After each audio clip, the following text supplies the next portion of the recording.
Let me ask you something uncomfortable. You woke up this morning, your alarm went off, and somewhere in the back of your brain, you already knew the math. If you don't show up today, nothing comes in. That's not income, that's a leash with a paycheck attached to it.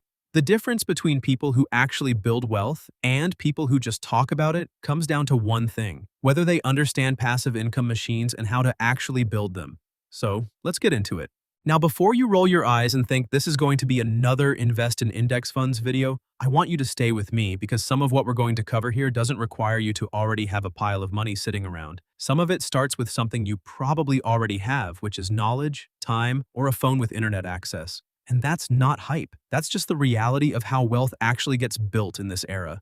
The first income machine is dividend stocks. And look, I know this sounds boring, but hear me out because people overlook this one purely because it feels slow. When you own shares in a company that pays dividends, that company literally deposits money into your account on a schedule, usually every quarter, whether you did anything or not. You could be asleep, on vacation, or completely zoned out watching TV. The money still shows up. The wealthy figured this out a long time ago. They don't just own things, they own things that pay them. A stock portfolio throwing off consistent dividends is one of the oldest income machines in history, and it still works today exactly the same way it worked 100 years ago. Start small, reinvest the dividends early on so the compounding kicks in. Give it time. That's the whole strategy. The second one is a high-yield savings account or money market fund. This one's so simple it almost feels like cheating. You park your emergency fund or your short-term savings in an account that pays you meaningful interest and it just sits there quietly generating income. You're not doing anything. The bank is using your money and sharing a small slice of what they make back with you. Most people leave tens of thousands of dollars sitting in a regular checking account, earning basically zero. The only thing preventing them from earning more is the 2 minutes it takes to move the money somewhere better. If that isn't a free income machine, I don't know what is. Third is rental income. Now I know what you're thinking. That requires a property, and properties cost money.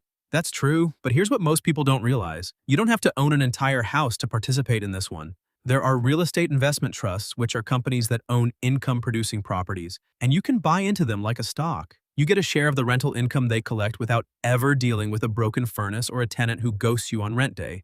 And if you do own property someday, renting it out even partially turns an asset you already have into an income machine running alongside your regular life. The fourth income machine is content creation on YouTube, and this one is probably the most underrated long-term income machine for regular people right now. Here's why. Every single video you post exists permanently on the platform. It earns ad revenue every time someone watches it, whether that's today or 3 years from now. You create the thing once, and it keeps working. The compounding effect of building a library of videos over time is genuinely remarkable. Channels that stick around and stay consistent end up with hundreds of videos, each one quietly earning a few dollars a month, and that adds up to something real. The learning curve is real too, but unlike most income machines, this one rewards creativity and knowledge rather than capital. Fifth is selling digital products. If you've ever learned how to do something, make something, organize something, or solve a specific problem, there's likely a digital product in that knowledge. An ebook, a template, a checklist, a mini course, a preset pack, a Notion dashboard. You create it once and then it lives on Gumroad or Etsy or your own site. And every time someone buys it, money comes to you without any additional effort from your side. One of the most interesting things about digital products is that the cost to deliver them is essentially zero. There's no inventory, no shipping, no storage. The margin on a well-made digital product is unlike almost anything else you can sell. Sixth is creating an online course. And yes, I know the internet is somewhat flooded with courses at this point, but here's the thing people miss. Courses in specific niches, especially ones that solve a very concrete and painful problem, still sell extremely well. If you know how to do something that other people want to learn and you package that into a structured course, platforms like Udemy or Teachable or even your own setup will handle the delivery. You film it once and it sells indefinitely. Some course creators made courses 4 or 5 years ago that still generate thousands of dollars every single month because the problem they solved hasn't gone away. Seventh is affiliate marketing. This is when you recommend products or services through a unique link. And if someone buys through your link, you get a commission. It sounds simple because it is, but the execution is what separates the people who make real money here from the people who don't. The best affiliate marketers build content around topics people are already searching for, answers to real questions, solutions to real problems, and then naturally mention the products that help within that content. A well-written blog post or a well-made video that ranks in search results can generate affiliate commissions for years from a single piece of content you made on a Tuesday afternoon. Eighth is peer-to-peer lending.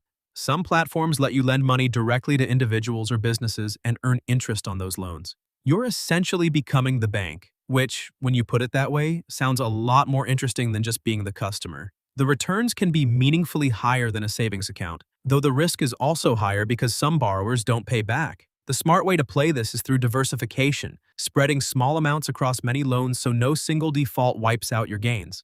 The ninth one is licensing your intellectual property.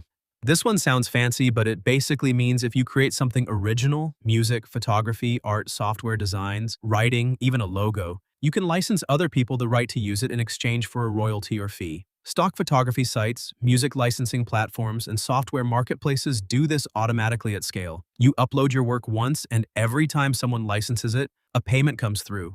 Photographers who've built up libraries of stock images earn hundreds or even thousands of dollars a month from images they shot years ago.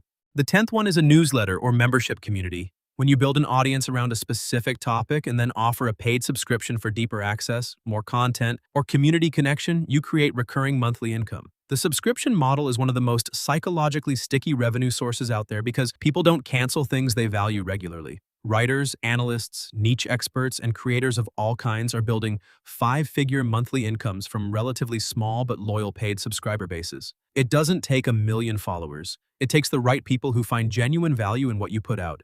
And the 11th income, and it's my favorite one. It's an automated e-commerce store or print-on-demand business. Through print-on-demand, you can design products, t-shirts, mugs, phone cases, posters, and list them on platforms that print and ship them only when someone orders. Your job is to create the designs and set up the listings. From that point forward, the platform handles everything else. Every sale generates profit without you touching a single product. It's not passive in the sense that you never touch it again. But once a store is built and running, the income it generates is largely decoupled from your daily effort. Here's the honest truth about all 11 of these. None of them are fully automatic from day one. Every one of them requires some upfront effort, some learning, or some capital to get started. But that's actually what makes them valuable. If it were completely effortless, everyone would already be doing it and there would be nothing left for you. The edge goes to the person who does the work to set them up correctly and then lets them run. The goal isn't to never work again. The goal is to make sure your money and your assets are working just as hard as you are, so that over time the income that doesn't depend on your hours starts to outweigh the income that does.